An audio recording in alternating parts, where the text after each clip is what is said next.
Coach Gene Clemens here, delighted to be joined by a South Dakota State legend, running back Isaiah Davis.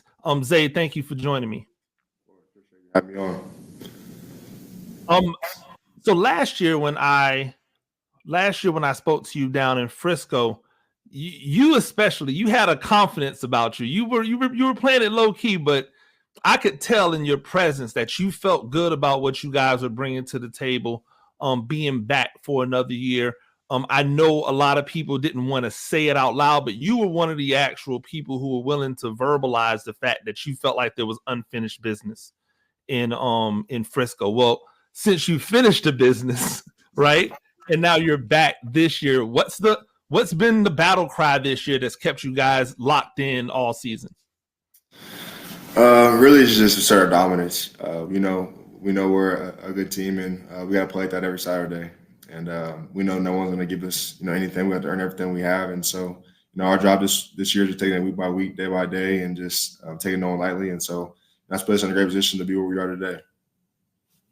And that's a great point, because last year you guys were the hunted. I mean, you were the hunters. And now this year you're the hunted. Have you noticed that on a week in, week out basis throughout the season, that it almost felt like you were everybody's championship game? They kind of said that, during meetings and stuff, but, I think in all reality, I think even like the last couple of years, we've always got everyone's best shot. I feel like we've always been on a pedestal, team that people want to knock off. And, this year, being the number one team start the season, kind of put us in the same little category. But I feel like we've got everyone's best shot. Our main focus this year has been to deliver our best.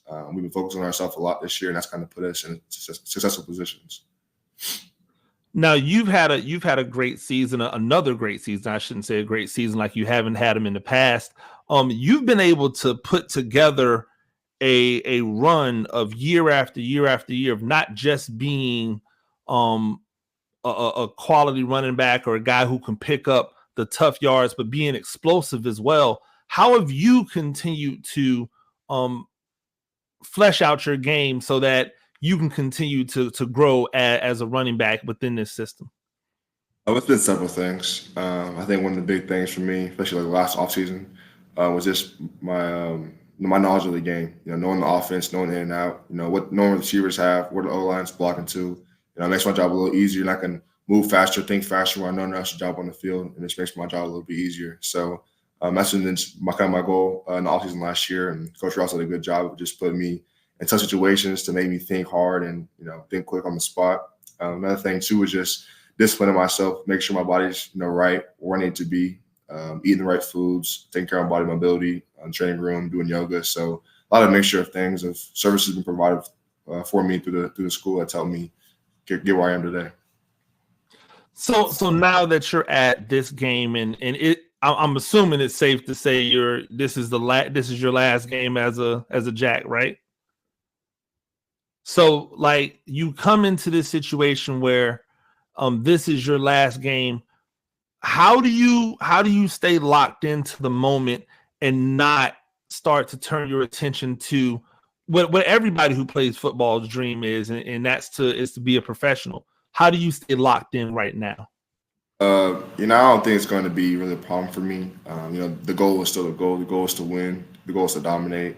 The later stuff will come when it comes. We're still in the season. We still have goals to meet, things to accomplish. Jobs not finished. So I don't think us focusing on this and worrying about after this game was going to look. I don't think that's going to be a problem for us. I think we're all pretty locked in, and so we're ready to roll.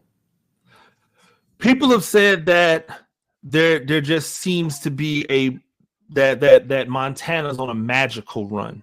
Like they've been able to overcome a lot of adversity on their way to this championship game. How do you keep from allowing that magic to continue? What do you believe are the keys to you guys coming home with the back-to-back national championship? We kind of like preach, like I said earlier, just focusing on ourselves, delivering our best. That starts in practice this week. It starts when we got back from break. Started before break. Over break, always finding ways to better ourselves, taking care of our body, doing a little thing so we can be in our tip-top shape. But I think if we go in and we're focused, doing the right things, that starts now. I think it will take care of business. But nothing's gonna be handed to us like we've said all year. We still got to earn everything we have. So I think if we stay focused and just keep our head down and discipline ourselves to be in the right spot to deliver our best, we'll be in a good spot. Now it's interesting because in your time at South Dakota State, you've been in the backfield kind of as a duo, and I know not as much, in my opinion, gets made about Amir Johnson as you do, or when it was you and other backs in the backfield. But how is it being able to operate in the backfield where you're the number one option, but you still have that complete faith when you come out the game that there's somebody else that can go in there and hit a home run just as well? I love it. And throughout the week, coming out to practice, going through drills, everyone's pushing each other. It's not just me, working, all the guys, pushing me and making sure I'm going through and doing things I need to do. So, it's been fun. I know the guys, have put in the work on the off days and during the practice to put themselves in a position to where when they do get in the game, they make the most of it. And they got that belief from us, from the coaches, that trust. And so I know whoever gets in the game, for whatever play it is, they're going to handle business and do what they're supposed to do.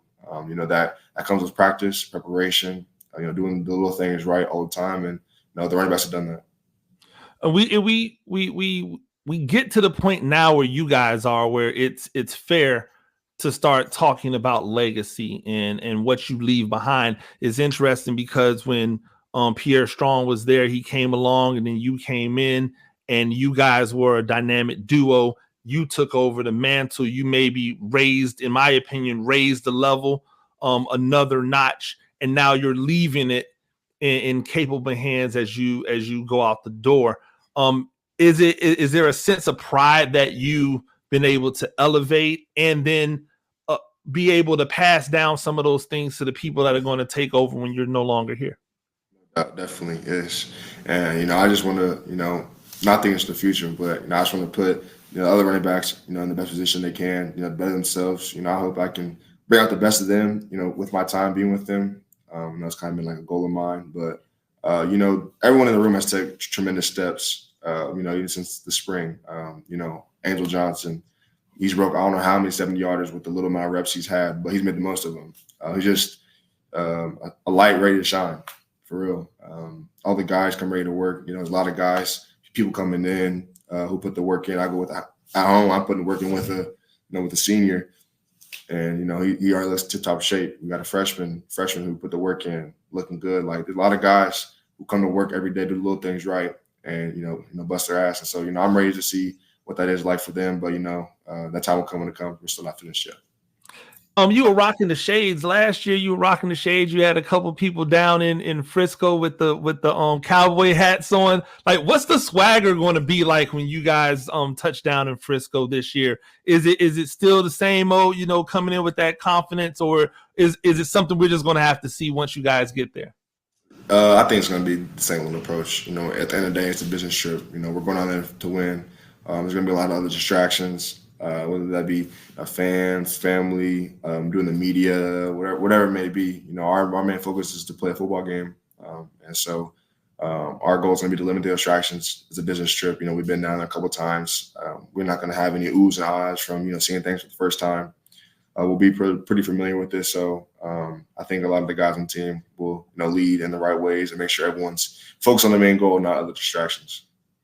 All right, I'll get you out of here on this one. In my opinion, when I break down this game, I believe it's going to come down to your team's ability to run the ball versus their ability to stop the run. They've been one of the best teams in the nation at stopping the run all season.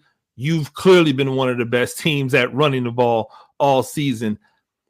When it's a matchup of wills like that, how are you able to stay up and stay encouraged when things aren't going right for you at the beginning of the games? Because there have been some games where the running game didn't start off like hitting on all cylinders, and just throughout the game, all of a sudden, boom, 10 yards, 12 yards, 25 yards, 70 yards. Like, what is your mindset when you know it's going to be a battle of wills like that?